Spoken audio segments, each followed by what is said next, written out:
Salamo fahatelo. Salamo nataon'i Davida, fony izy nandositra ny Absaloma zanany. Tompo, akory izaho tamarony mampahory ahy. Maro no mitsangana ny ohitra ahy. Maro no milaza ny fanahiko hoe tsy manam-pamonjena amin'Andriamanitra izy. Kanjo ianao Tompo, no hampinga manodidina ahy, voninahitro sy mpanandratra ny lohako. Amin'ny feoko no miantsoko ny Tompo, ary any tendrombohin'ny masina no mamaly ahy izy.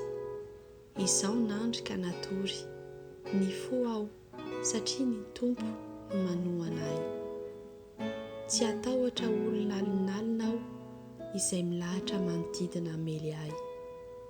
Mitsangana Tompo, vonjeo aho Andriamanitro, fa efa namely ny takolaky ny fahavaloko rehetra ianao. Ny nifiny ratsy fanahy no vakivakianao. Any Tompo ny famonjena, ho amin'olonao anian'ny fitahianao.